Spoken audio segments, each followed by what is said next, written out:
The alien sat alone in the darkest corner of Nexus 9 space station, his body pressed against the cold metal wall. His name was Krell, though no one had asked it in 3 years. No one cared. He was Thanix, once a proud warrior species that ruled 17 star systems. But that was before. Before the war. Before the collapse.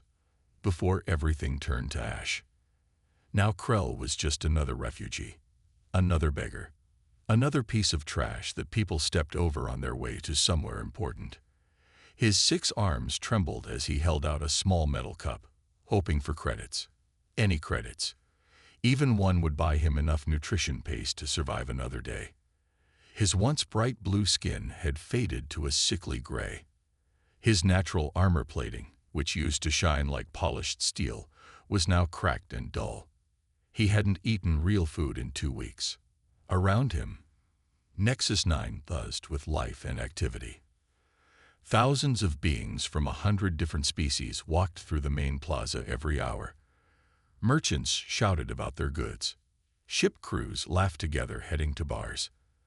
Families carried shopping bags filled with luxuries. And they all walked past Krell like he was invisible. Some didn't even see him. Their eyes looked right through him, seeing only empty space where a person sat. Others saw him and deliberately looked away, walking faster, pulling their children closer as if poverty was a disease they might catch. The cruelest ones saw him and laughed. Look at the mighty Thanix warrior now. A Korvax merchant had said yesterday, loud enough for everyone to hear. His friends had laughed. One had kicked Krell's cup, scattering the few credits he'd collected. They skittered across the floor, and strangers quickly picked them up, pocketing them without a word. Krell had crawled on his hands and knees trying to find them. He needed those credits. Needed them desperately. But they were gone. That was yesterday. Today he had nothing. Not even hope. A group of teenage aliens walked past, expensive shoes clicking on the metal floor. One of them noticed Krell and whispered to his friends. They all turned to look and started laughing. "Hey, refugee," one of them called out. "Your empire is dust. Your worlds are ash. Why don't you just die already?" They threw garbage at him. Empty food containers, trash, things they didn't want. The containers hit Krell's face and body. He didn't move. Didn't react. He'd learned that reacting only made it worse. If he showed pain, they would hurt him more. If he showed anger, station security would arrest him. Not them. Refugees had no rights on Nexus 9. The station law was clear. Refugees were temporary problems that would eventually go away. Either they would leave or they would die. Either option was acceptable. Krell closed his large eyes and tried to remember better times. He remembered his home world, the blue skies, the silver cities, the sound of his children laughing. He had 3 children once. 2 daughters and a son. They died when the empire collapsed. Starved to death in a refugee camp while Krell searched desperately for food. His wife died too. Sickness took her. Simple sickness that medicine could have cured, but refugees didn't get medicine. Medicine cost credits, and refugees had none. That was 2 years ago. Since then, Krell had been alone. Completely, utterly alone. He opened his eyes and stared at the endless stream of people walking past. Hundreds of faces. Thousands. Not one of them saw him as a person. He was just part of the station's background. Like a broken pipe or a stain on the floor. Something ugly that everyone wished would go away. The afternoon rush began. Workers getting off their shifts, heading home or to entertainment centers. More people meant more chances for credits. Krell held out his cup higher, trying to make himself visible. "Please," he said in the common trade language, his voice rough from disuse. "Please, any credits. I am very hungry." People walked past faster. Some covered their children's eyes so they wouldn't have to see him. Others made disgusted faces, as if Krell's poverty offended them personally. A well-dressed Zenthari woman walked by with shopping bags full of expensive items. Krell could see food containers in her bags, real food, fresh and abundant. His stomach cramped with hunger. He hadn't eaten anything in 3 days except water from a public fountain. "Please, lady," he called out weakly. "I am starving. Just small credits, please." The woman looked at him with cold eyes. "Get a job, parasite," she said, and walked away. Her companions laughed at her joke. Krell lowered his cup and his head. Why did he even bother? 3 years of this. 3 years of begging and being ignored and abused. 3 years of slowly starving to death while surrounded by plenty. Maybe those teenagers were right. Maybe he should just die. What was the point of living like this? He was about to pull his arms back, about to give up for the day, when he heard footsteps stop in front of him. Krell didn't look up. Probably someone wanting to kick him or throw trash. He was too tired to care anymore. "Hey friend," a voice said. It was gentle, kind, speaking in careful trade language with a strange accent. "When did you last eat?" Krell's head jerked up in surprise. Someone was talking to him. Not at him or about him, but to him, like he was a person. The speaker was human. Krell had seen humans before on the station. They were one of the newer species in the galaxy. This one was young, maybe 30 cycles old in Earth years. He had dark hair and brown skin, and wore the simple gray uniform of a cargo hauler pilot. His name tag said David Chen. But what shocked Krell was the expression on the human's face. No disgust, no mockery, no pity, just concern. Genuine concern. Krell's voice failed him. He couldn't remember the last time someone had asked him a question. A real question. I not remember. Days. Maybe week. The human's face showed pain, as if Krell's suffering hurt him too. He knelt down to Krell's level, sitting on the dirty floor without any hesitation. People walking by gave them strange looks, but the human didn't seem to notice or care. "My name is David," the human said, extending his hand in the human gesture of greeting. "What's your name?" Krell stared at the offered hand. When was the last time someone wanted to touch him? When was the last time someone asked his name? "Krell," he whispered. I was Krell of Phoenix." "Nice to meet you, Krell of Phoenix," David said with a smile. He still held his hand out, patient, waiting. Slowly, carefully, Krell reached out one of his 6 hands and took David's. The human's grip was warm and firm. Real, human. "Krell, I have my lunch here," David said, reaching into his work bag. "I was going to eat it on my ship, but honestly, you need it more than I do." He pulled out a container, real food inside. Fresh food. The kind that cost credits. The kind Krell hadn't tasted in years. Krell's hands began shaking. I cannot pay." "I'm not asking you to pay," David said gently, pressing the container into Krell's hands. "I'm asking you to eat, please." Tears formed in Krell's large eyes. He couldn't help it. 3 years. 3 years of cruelty and indifference. And now this stranger, this human he'd never met, was offering kindness without wanting anything in return. "Why?" Krell whispered. "Why you help me? You not know me. I am nothing. I am refugee. I am trash." David's expression became sad. "You're not trash, Krell. You're a person who needs help. That's all that matters." Before Krell could respond, a harsh voice cut through the moment. "Move along, human." A station security guard appeared. A large Draxian with scales and sharp teeth. His hand rested on the weapon at his belt. His face showed disgust as he looked at Krell. "Don't waste your resources on this trash," the guard continued, grabbing David's arm. "It's against station law to feed the refugees. They're not citizens. They have no rights here. Feeding them just encourages them to stay. Now move along before I arrest you. David looked at the guard's hand on his arm. Then he looked at Krell's starving body. Then back at the guard. His gentle expression changed. Hardened. His voice became steel. Illegal to feed someone who's starving. David asked quietly. Then I guess I'm about to break the law. He pulled his arm free from the guard's grip and turned back to Krell, pressing the food container firmly into his hands.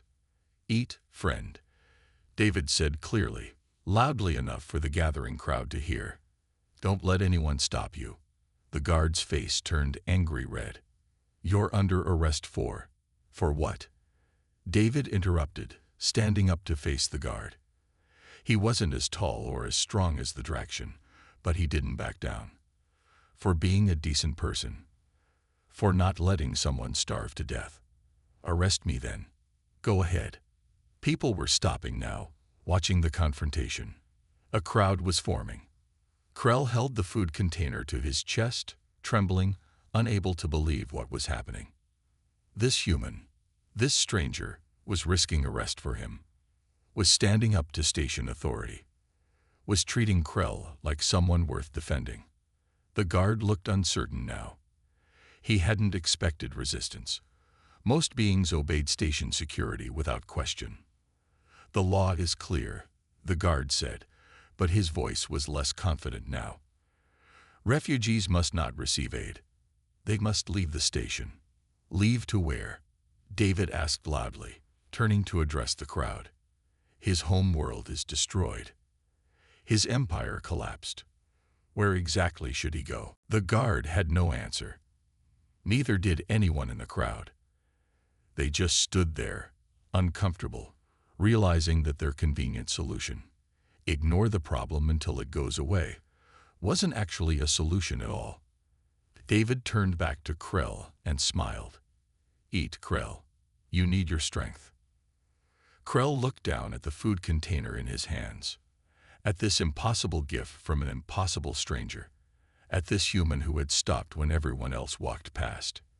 His hands shaking, tears streaming down his face, Krell opened the container and took his first bite of real food in weeks. And for the first time in 3 years, he didn't feel invisible anymore. The crowd pressed closer, watching as Krell ate. His 6 hands trembled as he lifted food to his mouth. 3 years of starvation had taught him to eat slowly, carefully, but his body wanted to devour everything at once. David stayed beside him, kneeling on the dirty station floor. The security guard stood there uncertain, his hand still on his weapon but not drawing it. Arresting one human for an act of kindness in front of hundreds of witnesses would look bad. Very bad. This is your final warning, human, the guard said, trying to sound authoritative. Station law clearly states. I heard you the first time. David interrupted calmly. And I'm telling you that your law is cruel. Krell is a person, not garbage.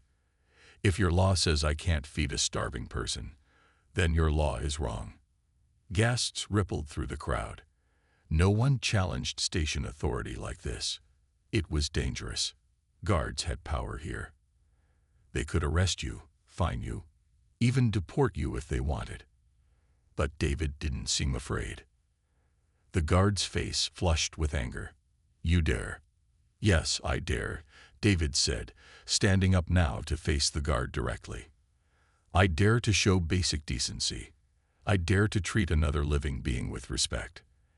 And if that's illegal here, then this station has bigger problems than one refugee.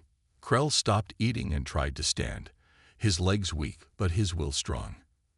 Please no, he said to David in broken common language. You not get in trouble for me. I not worth it. Please, just go. David looked at Krell with gentle eyes. Yes, you are worth it, Krell. Every person is worth it. Then something unexpected happened. A human woman pushed through the crowd, carrying shopping bags. She was older than David, maybe 50 years, with gray hair and tired eyes that suggested she worked hard for her living. Excuse me, she said loudly. walking right up to Krell. I bought too much food today. My eyes were bigger than my storage unit. She placed 2 bags beside Krell, filled with fresh fruit, protein bars, and sealed meal containers. Would you mind taking this off my hands? I hate to waste food. The security guard turned to her. Ma'am, you can't. Can't what? She challenged. Can't give away my own property. I wasn't aware station law controlled what I do with my personal belongings. Before the guard could respond, another human stepped forward. This one was young, barely 20, wearing the coveralls of a maintenance worker. I've got extra water bottles on my ship, he said, placing a case of water next to the food. Figured someone could use them. Then another human approached with a thermal blanket. Nights get cold on this station. And another brought medical supplies. Basic first aid kit. Everyone should have one. Within 5 minutes, 7 different humans had given Krell food, water, medicine, blankets, and other supplies. Each one spoke to him directly, treating him like a person, not trash. Some squeezed his shoulder gently. Others smiled at him with warmth in their eyes. Krell couldn't stop crying. 3 years. 3 years of being invisible, and now strangers were surrounding him with kindness. He couldn't understand it, couldn't process it. The security guard looked overwhelmed. He couldn't arrest 8 humans, and more were coming forward now, offering help. This is against regulation, he said weakly, but everyone could hear he'd lost this battle. David turned to the crowd of non-humans watching. Anyone else want to help? Or is compassion only a human thing? The alien beings in the crowd shifted uncomfortably. Some looked ashamed. Others looked angry at being judged. Most just looked away, not wanting to get involved. An elderly Korvax male finally stepped forward slowly, his tentacles moving with age-stiff joints. I remember the Thanix Empire, he said in a quiet voice. 50 years ago, raiders attacked my colony. We sent distress calls to every system. Only the Thanix came. They saved us, asked for nothing in return. He reached into his robe and pulled out a handful of credits, placing them in Krell's cup. I'm sorry we forgot. I'm sorry we let you suffer when you saved us. The Korvax's words hung in the air. Others in the crowd murmured, some remembering similar stories about the Thanix Empire, how they had protected trade routes, how they had responded to disasters, how they had been, once upon a time, good neighbors to many species. But when the Thanix fell, everyone had abandoned them. The security guard's communicator beeped. He listened to the message, his expression changing from anger to something else. Fear, maybe, or respect. The station commander wants to see you, he said to David. All of you, immediately. David nodded. I'll go. But first, I need to make sure Krell is okay. He turned back to Krell, who was now surrounded by supplies and still crying. Krell, listen to me. Are you hurt? Do you need a doctor? Krell shook his head, unable to speak. His throat was closed with emotion. All he could do was grip David's hand with one of his 6 hands and hold on like David was the only solid thing in a spinning universe. It's okay, David said softly. You're not alone anymore. I promise. The security guard led them through the station's corridors. The humans who had helped walked with David, united. Krell walked slowly, his body still weak, but David stayed beside him, supporting him when he stumbled. They arrived at a large office with windows looking out over the station's main plaza. Behind a massive desk sat Commander Vrix, the head of station security. He was Draxian like the guard, but older with more scars and harder eyes. Commander Vrix studied the group for a long moment. Then his eyes settled on David. You're David Chen, cargo hauler. Clean record. No previous incidents. Vrix's voice was deep and commanding. Why would someone with a clean record deliberately break station law? David met his gaze steadily. Because some laws deserve to be broken, sir. Interesting answer. Vrix stood up and walked to the window. Do you know how many refugees are on this station, Mr. Chen? No, sir. 17,000. Thanics, mostly, but also others from collapsed or destroyed civilizations. 17,000 beings with nowhere to go. No money, no homes, no hope. Vrix turned back to face them. Station policy is clear. We don't encourage them to stay. We provide no aid. We make their lives uncomfortable so they'll leave. Leave to where? David asked, the same question as before. That's not our problem, Vrix replied coldly. Our job is to keep this station running smoothly. Refugees disrupt that. They beg, they steal, they drain resources. They're people, David said firmly. They're not disruptions. They're people who've lost everything and need help. Vrix's expression was unreadable.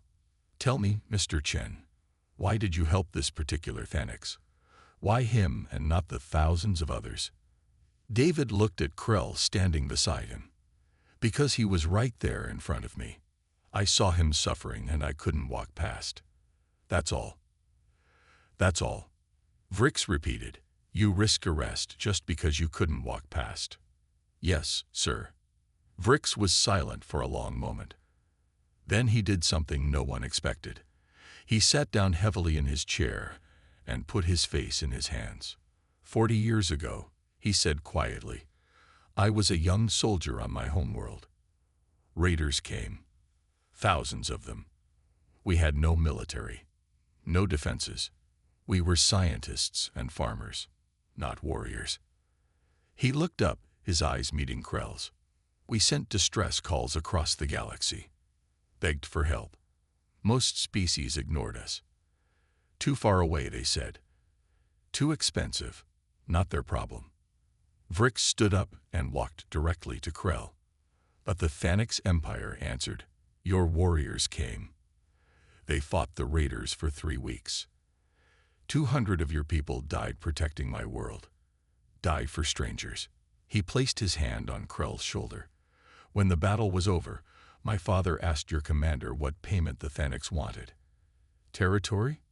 Resources. Trade agreements. Your commander said, we want nothing.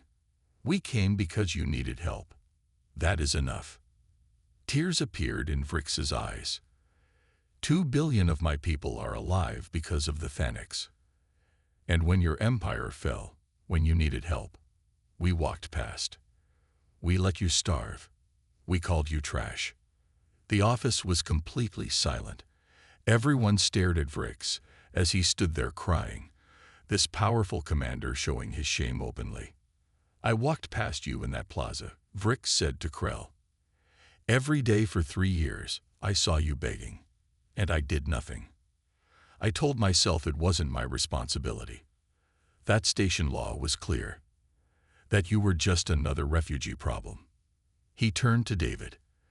Then a human I've never met shows me what I should have done all along. A cargo hauler with no connection to the Thanix shows more honor than a commander whose life was saved by them. Vrix activated his communicator. This is Commander Vrix to all station security. As of this moment, station policy regarding refugees is changed. Any being found abusing, refusing aid to, or discriminating against refugees will be arrested immediately. All refugees are to be treated with the same respect as citizens. He looked at the shocked faces around him.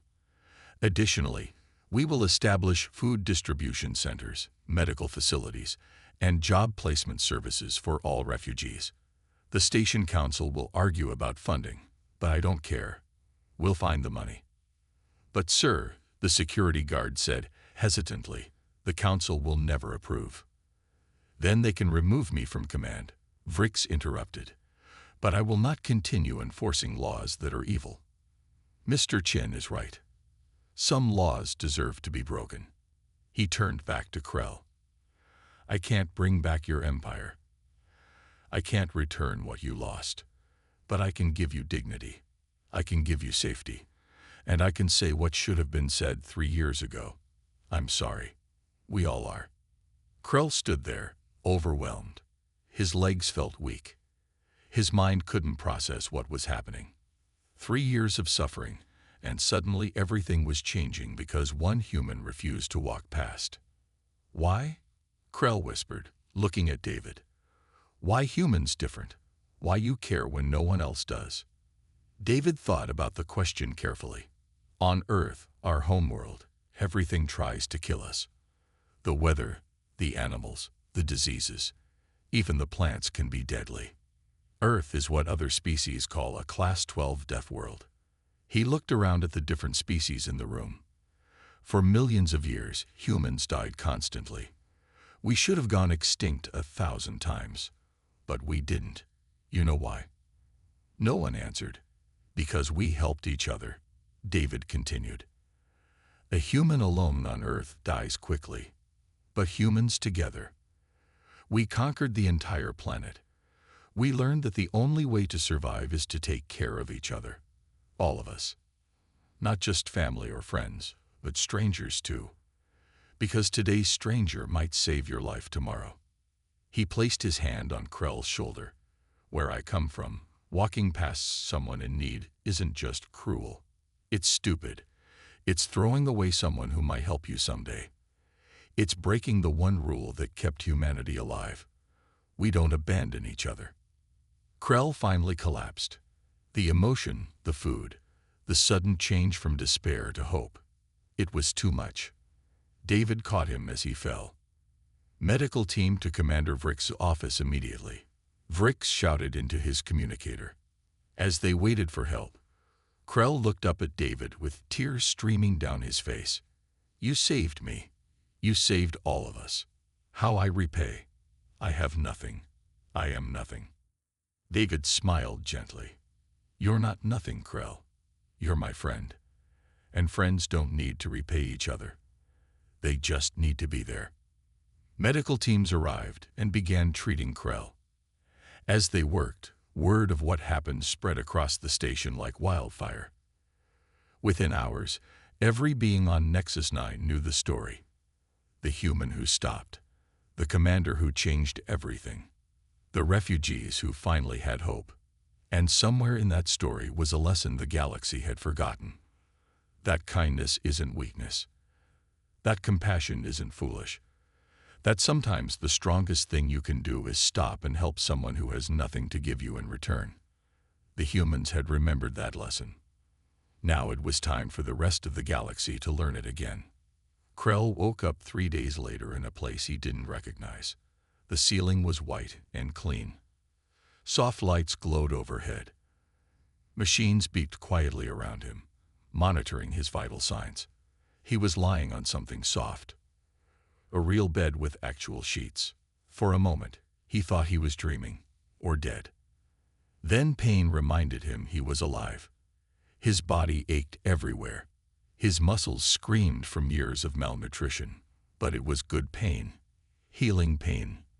The kind that meant his body was finally getting what it needed. Hey, you're awake. Krell turned his head slowly.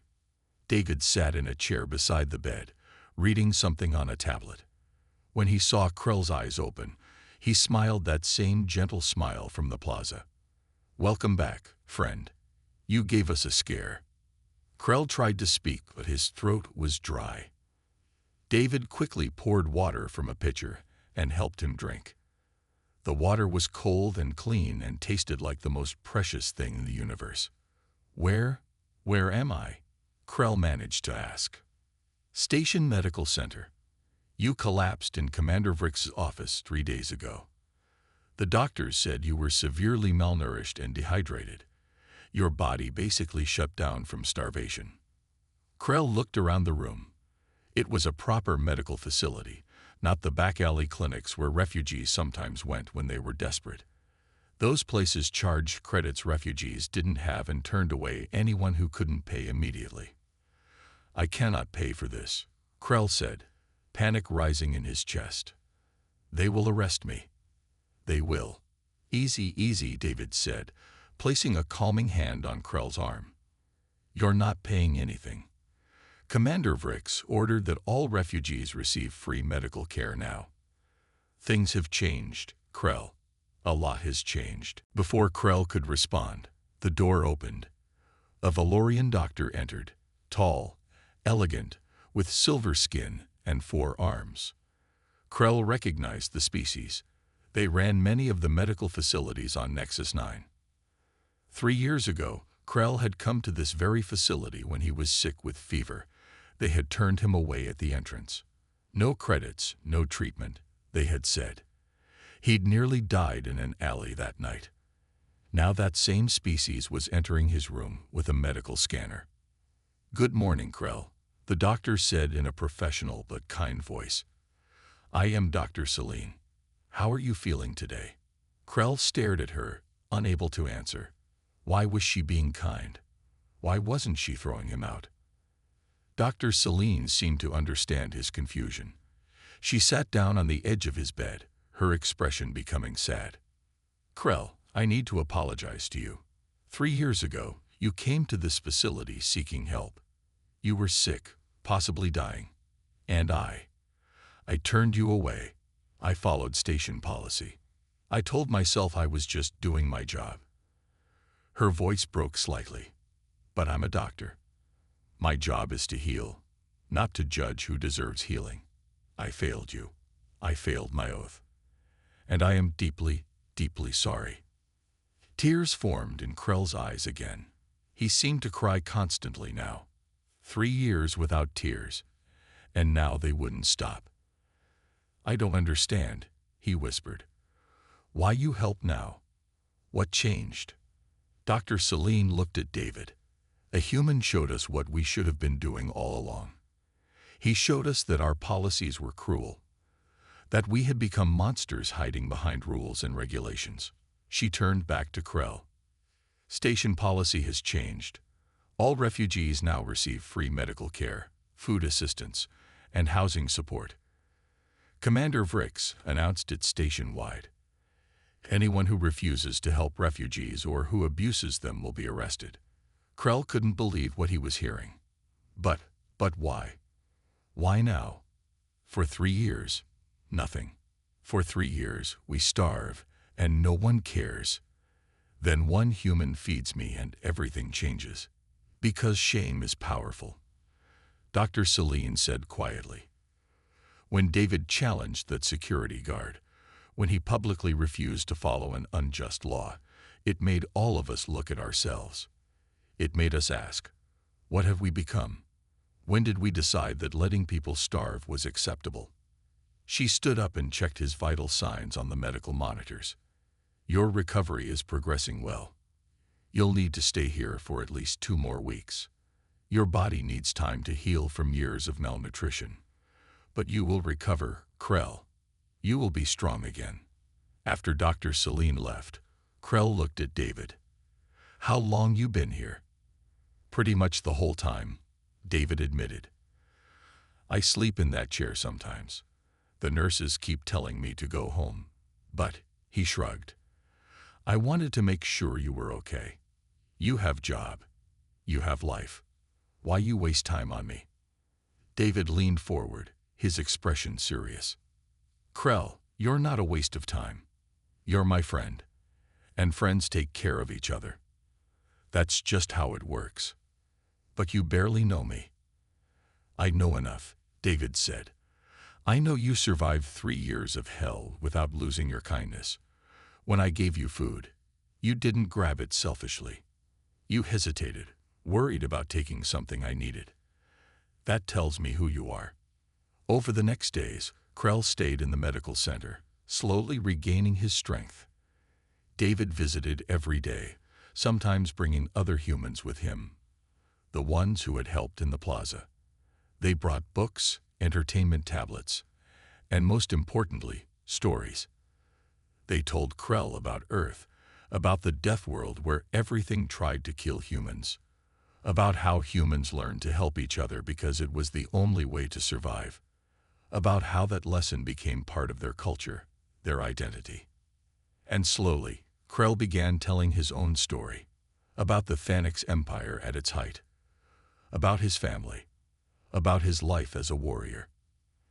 "I had 3 children," Krell said one day, his voice soft with memory. 2 daughters and 1 son. My oldest daughter, she wanted to be engineer. My son wanted to be teacher. My youngest, she was only 6 cycles old. She loved to draw pictures of stars. What happened to them? David asked gently. When Empire collapsed, chaos came. Different factions fighting for power. Resources became scarce. We tried to escape to safe colony. But Krell's voice broke. Refugee camp had no food, no medicine. I watched them starve. One by one. Could do nothing. David didn't say anything. He just held Krell's hand, letting him grieve. My wife, she died from simple sickness, infection that medicine could cure easily. But refugee camp had no medicine. She suffered for days before. Krell couldn't continue. They sat in silence for a while. Then Krell asked the question that had been haunting him. David, you said humans help each other to survive. But I am not human. Why you help me? What you gain? David thought about this carefully. On Earth, we have a very old story, thousands of years old, about a traveler who was beaten and robbed and left dying on the road. Many people walked past him. Important people, religious people, people who should have helped. They all had good reasons to keep walking. They were busy.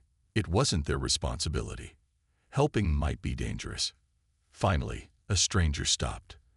Someone from a different group, someone the injured man's people usually hated. But the stranger didn't care about that. He saw someone who needed help, so he helped. He took the injured man to safety, paid for his care, and made sure he recovered. David looked at Krell. That story is thousands of years old, but its message is simple. Your neighbor is anyone who needs help. It doesn't matter if they're the same species, same culture, same anything. If they need help and you can give it, you help. That's what makes us human. Krell was quiet for a long time. Then he said, Thanic's empire had similar teaching. We called it strength serves. The strong exist to protect the weak. The fortunate exist to help the unfortunate. Empire was great when we followed this. Empire fell when we forgot it. What do you mean? David asked. Krell's expression became bitter with memory. Empire grew powerful, very powerful. We controlled 17 systems, had greatest military and sector, and we became arrogant. Started to think we were better than other species. Started to demand tribute instead of offering help. Started to conquer instead of protect. Other species grew to hate us, to fear us. When our war came, when we needed allies, no one helped. Everyone watched us fall and said, this is justice for your arrogance. Maybe they were right. No, David said firmly. No one deserves to have their entire civilization destroyed. No one deserves to watch their children starve. You lost your empire because of mistakes your leaders made. But you personally, you were a warrior who protected others. You were a father who loved his children. You don't deserve what happened to you. Then why it happened? Krell asked desperately. Why my children die? Why Galaxy abandon us? Why 3 years of suffering before you came? David didn't have an answer for that. No one did. Sometimes bad things happen to good people, and there was no reason, no justice, no explanation. I don't know why, David admitted. But I know this. You survived. You're still here. And now things are changing. Not just for you, but for all the refugees. What happened in that plaza 3 days ago started something bigger than both of us. He pulled up news feeds on his tablet. Look, 17 stations across the sector have changed their refugee policies in the last 3 days. The story spread. Human defies unjust law to feed starving alien. People are talking about it everywhere. Krell looked at the news articles in disbelief. Images of the plaza confrontation had gone viral across the Galactic network. Videos of David kneeling beside Krell, of Commander Vrix's emotional confession, of the policy changes spreading from station to station. Some species are angry, David continued. They say we're being too soft, that refugees are a drain on resources. But others are remembering what their civilizations used to stand for, remembering that helping others used to be considered honorable. He showed Krell a particular news article. The Galactic Council is debating a universal refugee rights law. First time they've seriously discussed it in 50 years. All because people saw what happened here and felt ashamed that they'd been letting beings starve. One act of kindness did all this, Krell asked in wonder. One public act of kindness, David corrected. Most people do small kindnesses privately.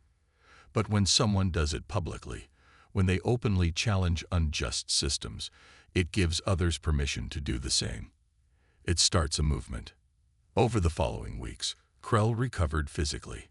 His body healed. His strength returned. Dr. Celine said it was remarkable how resilient Thanic's physiology was. Given proper nutrition and care, Krell's body repaired years of damage in weeks. But the emotional healing took longer. One day, about a month after waking up, Krell was strong enough to leave the medical center. Dr. Celine cleared him for discharge with instructions to return for regular checkups. "Where will you go?" she asked as she signed his discharge papers. Krell hadn't thought about that. For 3 years, he'd lived in corners and alleys. He had no home, no possessions except the clothes the medical center had given him. I don't know, he admitted. Actually, David said, entering the room at that moment. I have an idea about that. Krell, how would you feel about helping other refugees? Commander Vrix is setting up a refugee assistance program.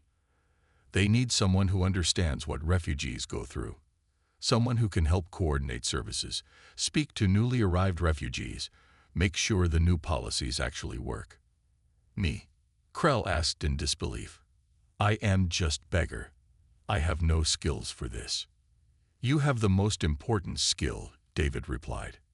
You understand. You've lived it. And the refugees will trust someone who's been through what they're going through. Krell thought about this. For 3 years, he'd had no purpose beyond surviving each day. Now he was being offered a chance to help others avoid the suffering he'd endured.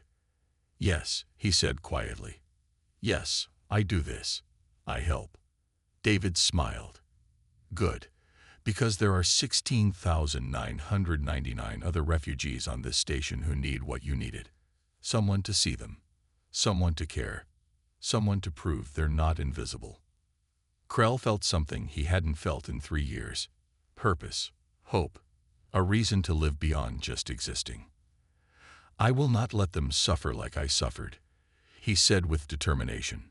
I will make sure they are seen, they are heard, they are helped. I know you will, David said. And I'll be right there helping you. Why? Krell asked again. Why you stay? You could go back to cargo hauling, back to your life. Why you keep helping? David's answer was simple. Because this is my life now. Helping you helped others, and that feels right. That feels like what I'm supposed to be doing. As they left the medical center together, Krell saw the station with new eyes. The same plaza where he'd begged for 3 years. But now it looked different. Less hostile. Less cold.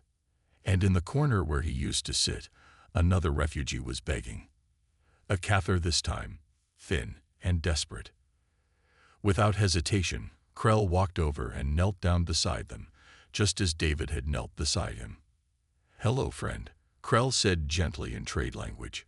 When did you last eat? The Cathar looked up with the same shock and disbelief Krell had felt when David first spoke to him. And Krell understood. This was how change happened. One person at a time. One act of kindness at a time. One moment of seeing another person's humanity at a time. David was right. They weren't just helping refugees anymore. They were changing the galaxy. Part 4. The Change. 6 months passed like a dream Krell never wanted to wake from. The Refugee Assistance Program became the most successful initiative on Nexus 9. What started as a simple idea, help people who needed help, grew into something remarkable. Something that changed not just lives, but an entire station's culture. Krell stood in the main coordination center, looking at the screens showing statistics that would have seemed impossible half a year ago. Refugee employment rate, 78%. Refugee housing, 92% secured. Medical treatment requests, 100% fulfilled. Behind those numbers were real people. Real lives saved and restored. Krell, we have a new arrival, called out Maria, one of the human volunteers who worked full-time at the center. Family of 4, Zenthari refugees from the collapsed Outer Rim colonies. They just docked, and they look scared. I go meet them, Krell said immediately, grabbing a welcome packet filled with information, food vouchers, and temporary housing assignments. This was his favorite part of the job. Meeting newly arrived refugees and showing them they weren't alone anymore. Showing them what he wished someone had shown him 3 years ago. He found the Zenthari family in the arrivals area, 2 parents and 2 children clinging to each other, their few possessions in worn bags. They looked exhausted, terrified, and utterly lost.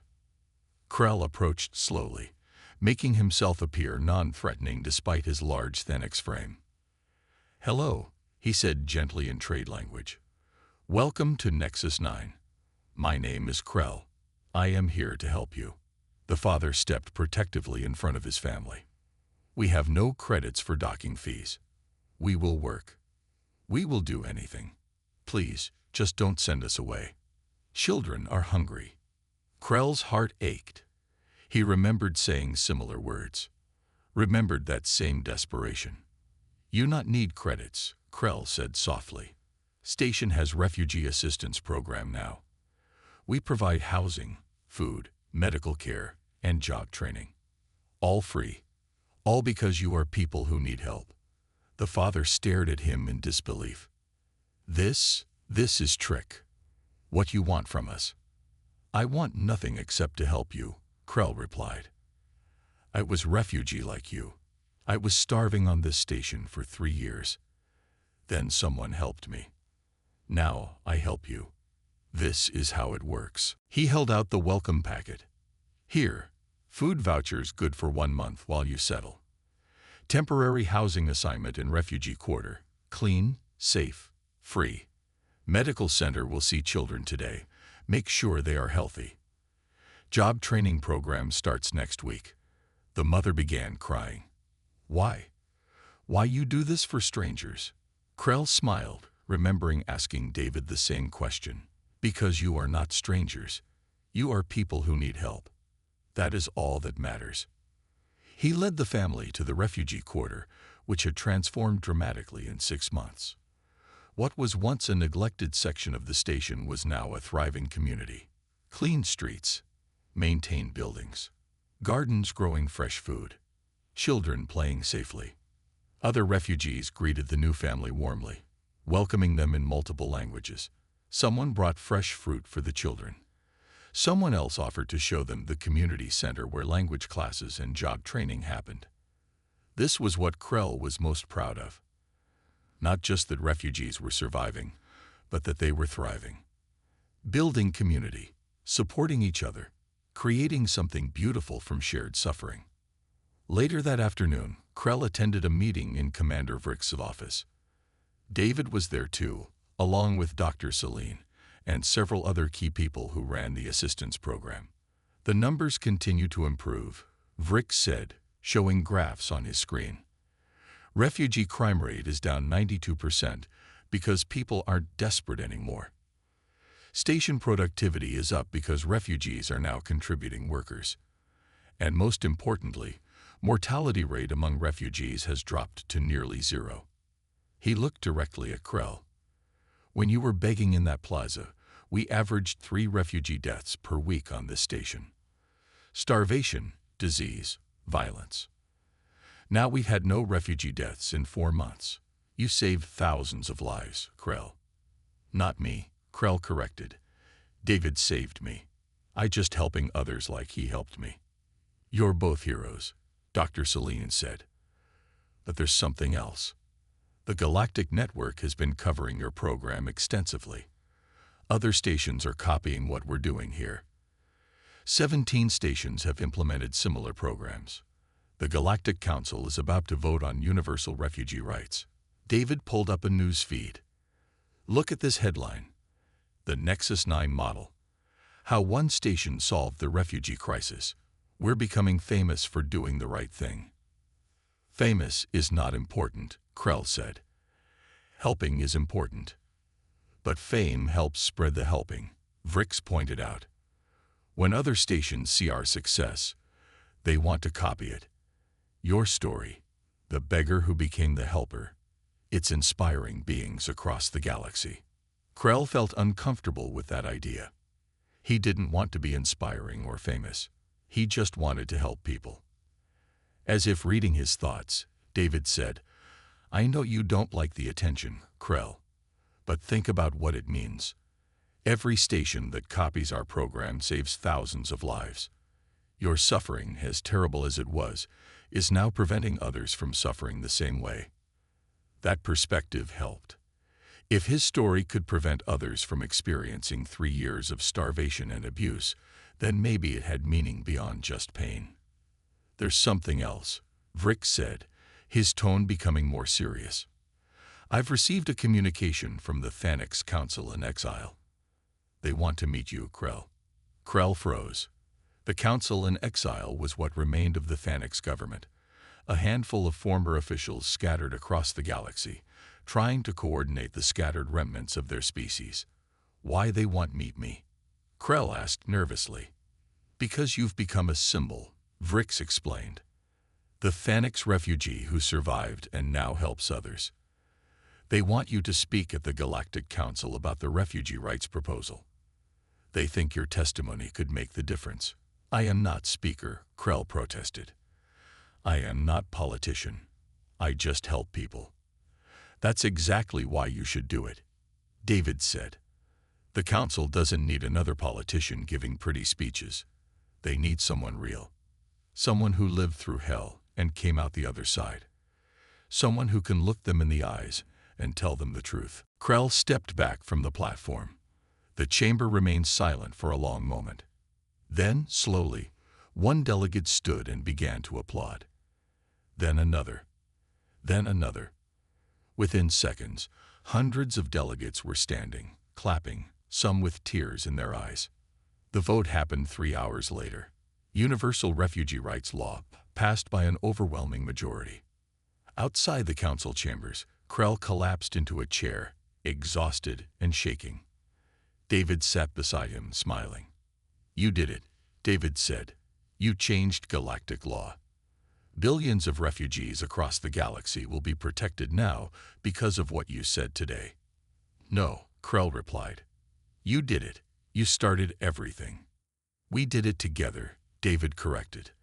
That's how humans do things. Together. A group of Thanix approached, members of the Council in Exile. The leader, an elderly female named Shara, bowed deeply to Krell. You brought honor back to Thanix name, she said. For 3 years, Galaxy saw us as fallen empire, as trash to ignore. Today, you showed them we are still people, still worthy of respect. She placed her hand on Krell's shoulder. We are gathering scattered Thanix from across galaxy, building new communities. Not empire, we learned that lesson, but community. We want you to help lead this. Help us rebuild with wisdom you learned from suffering.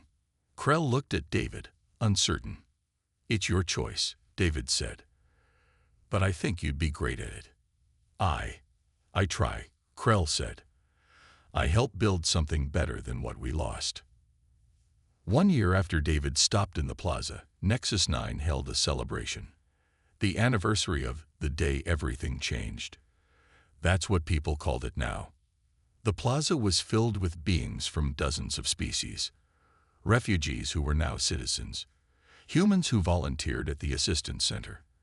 doctors and teachers and workers who helped build the new community. In the center of the plaza, where Krell used to beg, they had built a monument. It was simple, a statue of two figures, one human and one Thanix, sitting together sharing food. The inscription read, "Here, one person stopped. Here, kindness defeated cruelty. Here, we learned that compassion is strength." Krell stood before the monument with David beside him. Around them, thousands of people cheered. "I never imagined this," Krell said quietly. "1 year ago, I sat here wanting to die. Now you've helped thousands of people," David finished. "Now you've changed galactic law. Now you're a hero." "I am not hero. You are hero. You stopped when everyone else walked past." David shook his head. "We're both just people who tried to help. That doesn't make us heroes.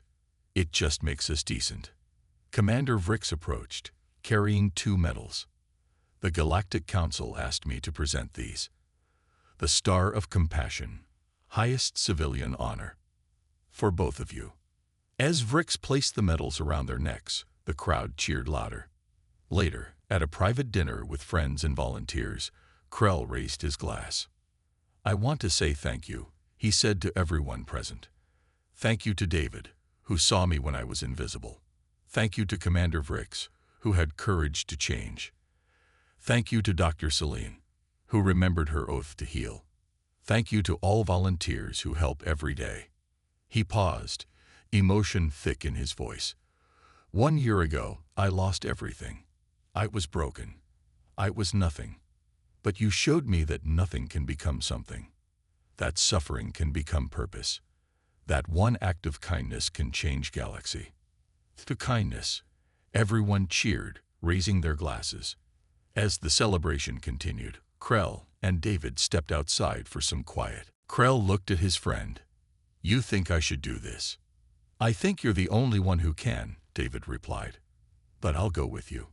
You won't be alone." 2 weeks later, Krell stood in the Galactic Council chambers on Unity Station, the diplomatic hub of the galaxy. Hundreds of delegates from dozens of species filled the circular room, all watching him. He was terrified. David stood beside him, a reassuring presence. "Just tell them your story," David whispered. "Tell them the truth. That's all." Krell approached the speaker's platform. His 6 hands trembled. His voice almost failed him. But he thought about the Zentheri family he'd helped 2 weeks ago. About the 16,000 refugees on Nexus 9 who were now living with dignity. About all the beings across the galaxy still suffering. He had to speak for them. "My name is Krell of Thanix," he began, his voice shaking but growing stronger. 3 years ago, I was warrior. I had family. I had home. I had purpose. Then my empire collapsed, and I lost everything." He told them about the starvation, about begging in the plaza while thousands walked past, about the abuse and the cruelty, and the 3 years of being invisible. "I wanted to die," he said honestly. "Many times, death seemed better than living like that. Living as nothing, as trash." The chamber was completely silent, every delegate listening. Then one day human stopped. His name is David Chen. He is cargo hauler. Simple worker. Not politician. Not important person by your standards. Krell's voice grew passionate. "But he saw me. Really saw me. Not refugee. Not beggar. Not trash. He saw a person who was suffering. And he helped. He gave me his food. He risked arrest. He stood up to station security and said their law was evil. He looked around at all the different species. One act of kindness. That is all. But it changed everything. Changed me. Changed Nexus 9. Changed 17 other stations. Started movement across galaxy." "You want to know why?" Krell continued. "Because his kindness reminded everyone of truth they forgot. We are all people. All of us. Different bodies, different cultures, but all people who feel pain and joy, and hope and fear. He gestured to the delegates. You sit in comfortable chairs in beautiful building. You have food and homes and safety. You make laws about refugees like we are problems to be solved, numbers to be managed. His voice became harder. But we are not numbers. We are people who lost everything. People who watch our children starve. People who beg and are kicked. People who are invisible because you choose not to see us. Some delegates looked ashamed. Others looked angry. But all were listening. David Chen taught me something, Krell said. He taught me that strength is not in weapons or power. Strength is in compassion, in helping others even when it costs you something, in standing up for what is right even when it is dangerous. Humans come from death world. Everything tries to kill them. They should be cruel species, violent species, but they are not. They learned that only way to survive is to help each other. They made compassion their strength. He looked directly at the Galactic Council leadership. What is your excuse? You come from safe worlds, peaceful worlds. You have resources and technology and comfort. Yet you let billions of refugees suffer because it is inconvenient to help them, because your laws say they are not your responsibility. Krell's voice rang through the chamber. I say your laws are evil.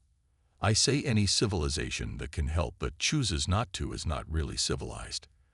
I say you should all be ashamed. He paused, letting his words sink in. Then his voice became gentle again. But shame can become change. Commander Vrix was ashamed when he realized what station policy had done. So he changed it.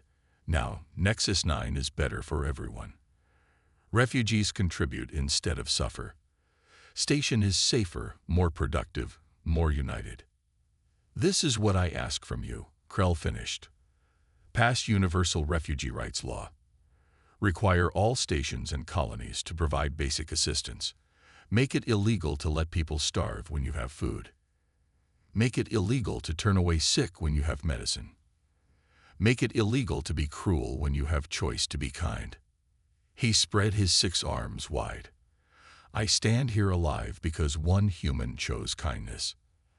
I speak here today because he showed me I matter, that I am seen, that I am person, not problem. Make that true for all refugees. Make it true across entire galaxy. Show that you learned what humans already know. Compassion is not weakness.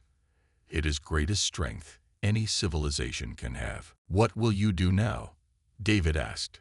The Thanix communities need leadership. The refugee program needs coordination. You're going to be very busy.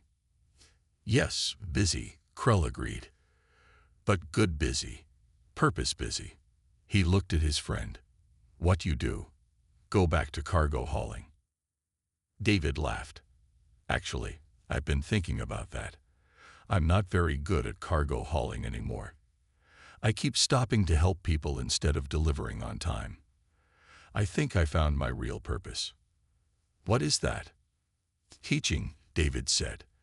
Teaching other species about Earth's philosophy of compassion, about how helping each other makes everyone stronger.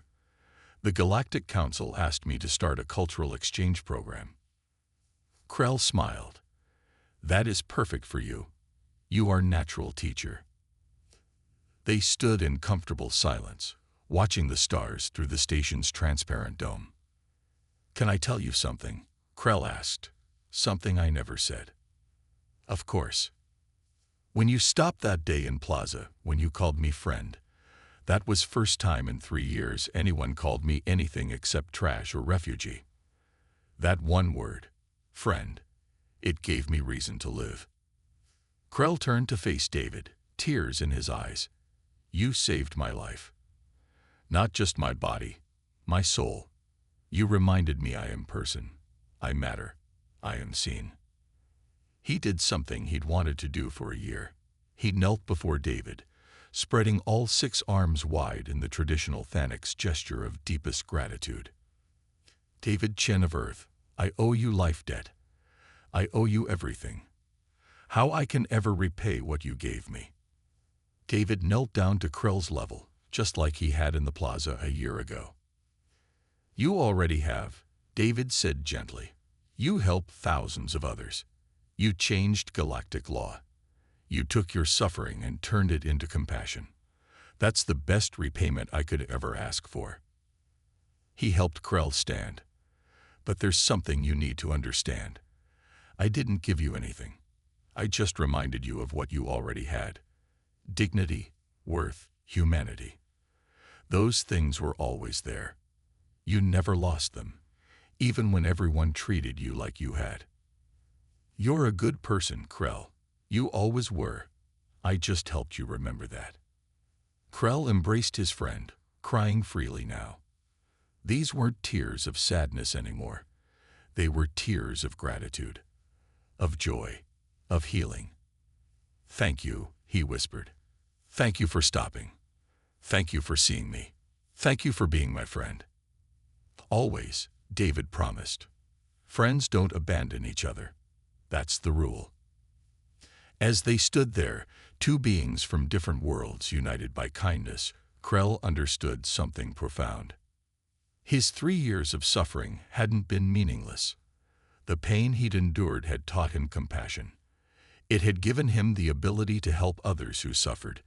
It had made him who he was now, someone who would never walk past another person in need. His suffering had been terrible, but what he built from it was beautiful.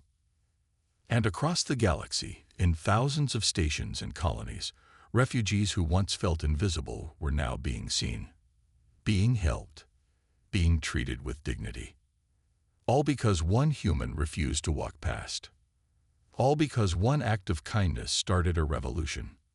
All because David Chen proved that compassion was the strongest force in the universe.